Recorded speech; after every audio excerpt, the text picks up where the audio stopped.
England are currently favourites for Euro 24 and have a fantastic squad from back to front. Contrary to most beliefs, Gareth Southgate has actually done a fantastic job as England manager in his last 8 seasons, taking us to the final of Euro 2020, and Football Manager predicts that Euro 24 is the year that England finally bring a trophy home. But that is not the question I want to be asking. I want to know if Gareth Southgate can lead England to a Premier League trophy. And lucky enough for us, that is all available to do on Football Manager. Now, we have overtaken Spurs as they are a London club with a big stadium, but I think this is the perfect club to finally win a trophy at. And of course, for Gareth Southgate to come in with this fantastic England team and win the Premier League. And we're also, of course, in the Champions League as well. I've not only gone and put the first team in there because this isn't going to be just one season. We're looking to do 2 or 3 seasons. So I've also brought the whole under-21s to the England side. I've made it so they cannot make any transfers whatsoever. And I've made it so all the players are leaving in 3 years' time, so they cannot leave. That is all the first team players anyway. We haven't got any of the under-21s locked in here, but you can see everyone in this current England squad that is, being played right now for the Brazil and Belgium games is here in the England team. The under-21s is a few other players, and there's some under-18s as well for Spurs that are here. So like Kobe Mainoo are here, Jarrell Quansah, some of the other wonder kids like Tenan Mengi, James McAtee, but then you've got the first team players like Jude Bellingham, like Cole Palmer, Phil Foden, Harry Kane is back at Spurs/England, Marcus Rashford, Ollie Watkins, Anthony Gordon. It is very exciting. England are in the Premier League. And as mentioned, Southgate is the man in charge as well. Now, according to Football Manager, he likes to play a 4-2-3-1 system, which is very exciting because I think that's what we were playing in the Euros as well. And we're going to be following his journey. Are England going to win it under Gareth Southgate? Are they going to end up sacking him and bringing someone else? And then we see England win the Premier League. And also what's going to happen with the actual England national team as well, because of course Southgate isn't managing that. Who's going to take that job, and can they win World Cup 2026? So let's get right into it. The first season, can England win the Premier League? Well, the fixture list was very kind to Gareth Southgate and England, and August started with a 3-0 victory over Norwich, a 2-1 victory over Bournemouth, and then a 2-2 draw and a 1-1 draw against Brighton and Manchester United, followed by 3 back-to-back victories against Fulham, Everton and Leicester, where the first real test was going to be Aston Villa at Villa Park. And well, just 14 minutes in, England got off to a brilliant start with a Jude Bellingham header from the back post before just 15 minutes later, a Chilwell cross into Harry Kane, a dangerous header into the back of the net, and Aston Villa did reply. In the 34th minute, Moussa Diaby getting things back to 2-1, but that was all she wrote, and in Southgate's first test as England manager, he passed with flying colours. Before losing to Leeds 3-2 and having the first loss of the season in the Premier League. And of course, while all this was going on, it was time for the Carabao Cup and time to give some rotational players chances. So a 2-0 victory over Everton with goals from Cole Palmer and Lewis Dunk, and then a 2-0 victory over Chelsea with goals from Jordan Henderson and Jude Bellingham, set up a quarter-final in the Carabao Cup,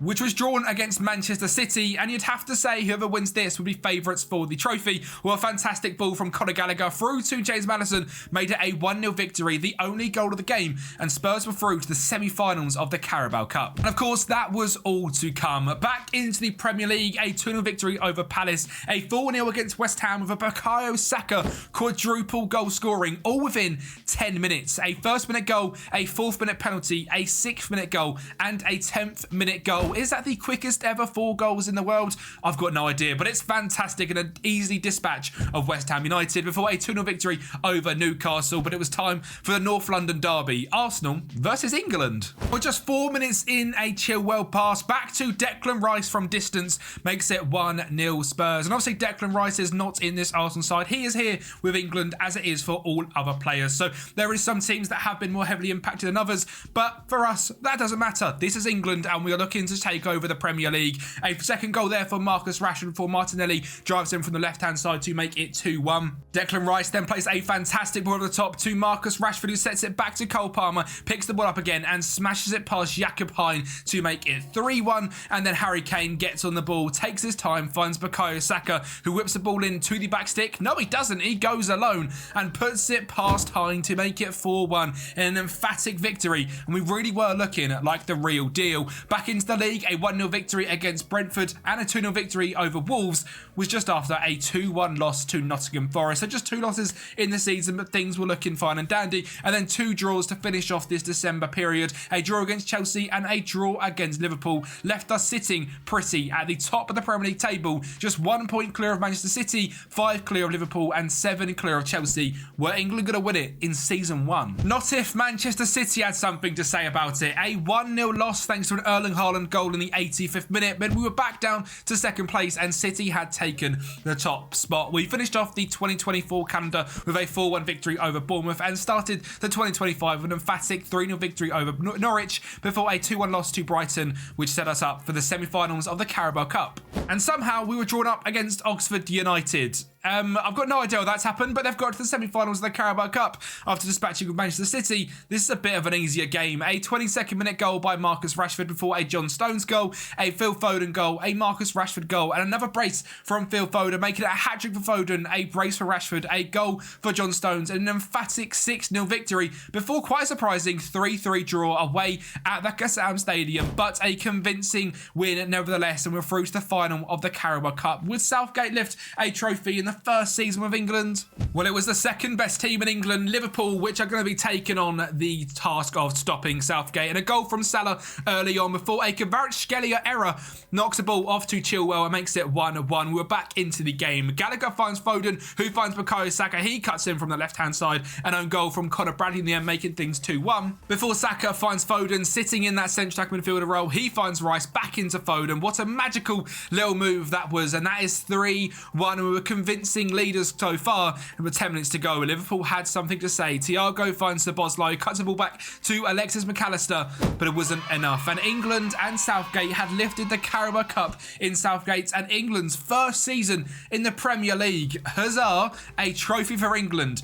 It's not quite a Euros or a World Cup, but we've done something. And we've also gone ahead and smashed Manchester United 4-1 in the Premier League at the end of January with a brace from Jude Bellingham, a goal from Foden and Saka. And from there, our form was simply fantastic. February saw us unbeaten, a 2-2 draw against Everton, a 1-0 victory over Leicester, 6-1 over Fulham, 2-0 over Aston Villa, 1-0 over Leeds, and 5-3 victors over Crystal Palace. But we were sitting still now at the top of the Premier League, with Manchester City still just 1 point behind us, and it was a tight Premier League, but we were on for the victory. Just 9 games to go. Could we hold tight and lift a second trophy in this season? And well, we could be on for a quadruple. We are sitting pretty at the top of the Premier League. We have won the Carabao Cup. We are doing well in the FA Cup. But what about the Champions League? Well, the new league phase was in action, and we lost 3-1 to Atletico Madrid to kick it off, and we're sitting down at the bottom of the 36-team group before a spell of victories. 4-0 against Leeds Poznan, 1-0 against Celtic, 3-0 against RB Leipzig, 4-2 against Copenhagen, 3-0 against Besiktas, 2-2 against Juventus, and a 3-0 victory over Inter Milan. Meant we were sitting very good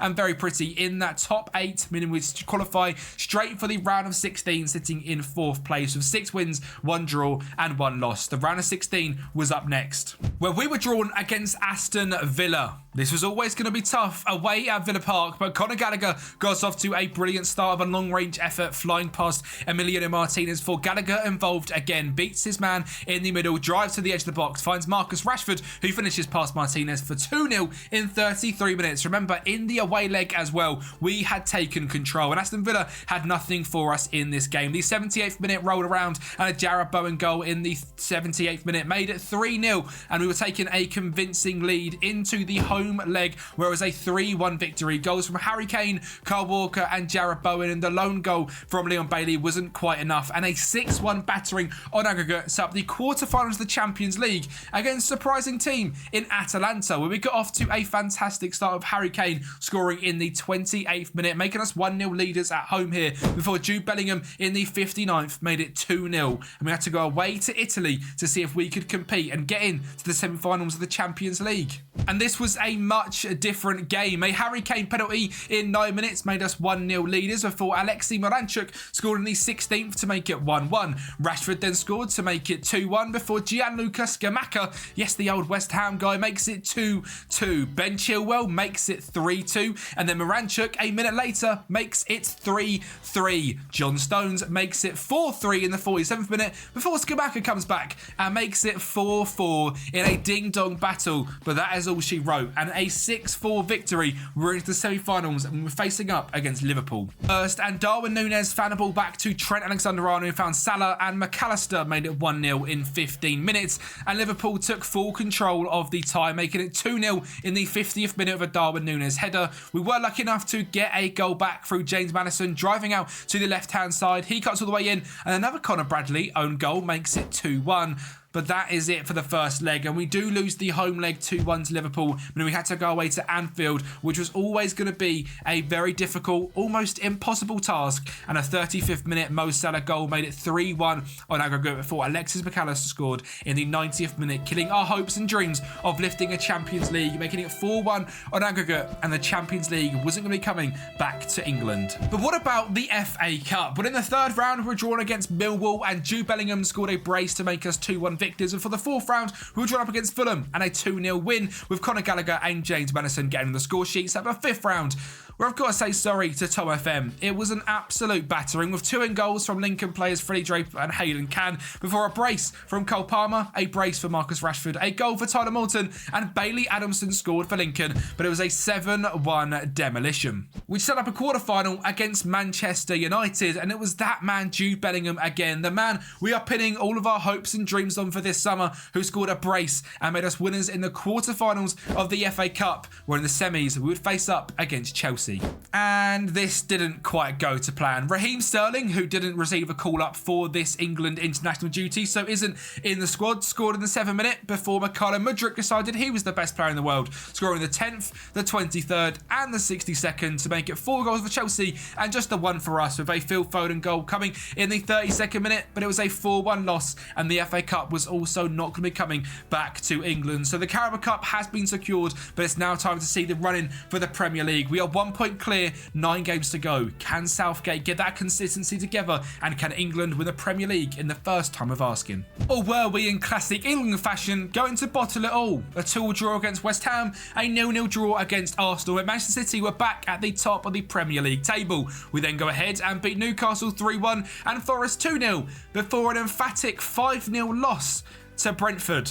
Now, I don't know what quite happened there, but Brentford were absolutely fantastic, and that's a Brentford side without Ivan Toney as well. So just 3 games to go. Man City top of the Premier League. Could we do it all and be the underdogs and win the Premier League? Well, we smashed Wolves 4-1 with goals from Phil Foden, Harry Kane and Jude Bellingham before heading to Chelsea and a 2-2 draw away at Stamford Bridge after a brace from Nicholas Jackson, but Phil Foden and Jude Bellingham getting the goals. Liverpool was a 2-1 victory with Jordan Henderson for England scoring in the 4th minute, Diego Jota in the 19th and James Maddison in the 50th. And if it wasn't going to be a Manchester City game in the final day of the season away from home, if we don't lose here, we win the league. Well, I wish it was more exciting than this, but it was a 0-0 draw, which means we didn't lose, and we have won the Premier League on 81 points. Manchester City and Liverpool both on 80, so one of the tightest Premier Leagues we will ever see. Remember, we just beat Liverpool 2-1 on the second to last game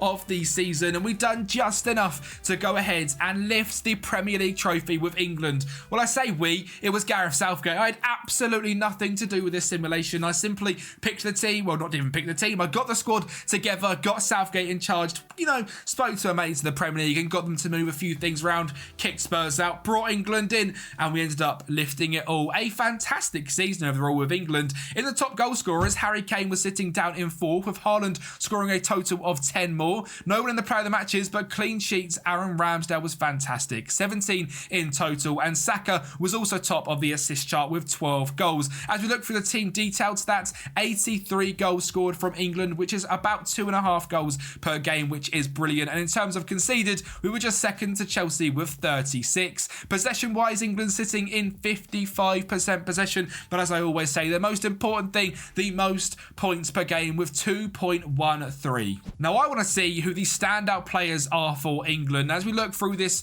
wonderful view from Work the Space, we can see the goal scorers. 24 goals for Harry Kane and 7 assists. Jude Bellingham with 23 and 6. Phil Foden, 17 and 15. Saka, 13 and 15. Marcus Rashford, 13 and 7. 9 and 7 for Jarrod Bowen. Gallagher, 7 and 5. 14 assists for Ben Chilwell. 10 assists for James Maddison as well. Can we see the sort of team that he was looking to play in most games? We can. It was a 4-2-3-1 of Ramsdale in goal. Kyle Walker, John Stones, Lewis Dunk and Ben Chilwell as the back four, with Rice and Gallagher in CDM. Bellingham playing out on the right wing with Foden and Cam, Saka on the left wing and Harry Kane up front. Of course, this might just be the most recent game, but a very interesting front four there for England. On the bench, Marcus Rashford was very good this season as well. We got a total of 13 goals in 28 starts. And obviously, we are seeing some of these players progress.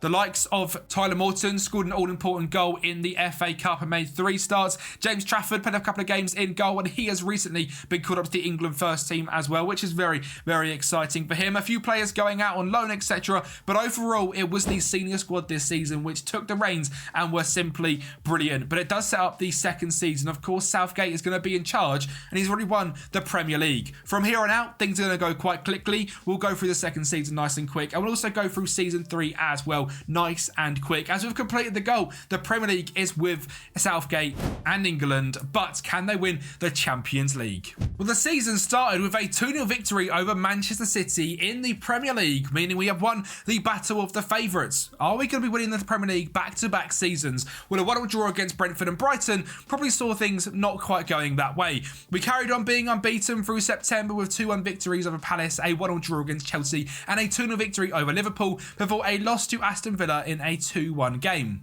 England bounced back with a 5-1 victory over Forest, a 3-0 victory over Luton, 3-0 over Everton, and newly promoted West Brom dispatched off in just a 1-0 victory before a 2-2 draw against Fulham and a 4-0 loss against Arsenal. And with December carried on that up and down form. A 1-1 draw against Manchester United, 3-1 against West Ham, a victory, 2-2 draw against Newcastle, 2-1 loss against Crystal Palace, a 0-0 draw against Leeds, and then a 6-0 against Southampton and 5-0 against Wolves. This might be one of the weirdest England teams I have ever seen. One of the weirdest teams I've ever seen. I've never seen a team manage to score so little goals and then score 11 in 2 matches and then go 4 games in a row in January without winning. A 2-1 loss against Brentford and a 1-0 against Chelsea, and back-to-back draws between Manchester City and Brighton, followed up by a 3-0 loss against Liverpool in February. Things were not looking good for England in this summer. Could they turn it all around though? A 2-1 victory against Aston Villa, a 2-1 victory against Forest, a 2-0 against Luton, 1-0 against West Brom, and a 2-0 victory over Everton meant 5 wins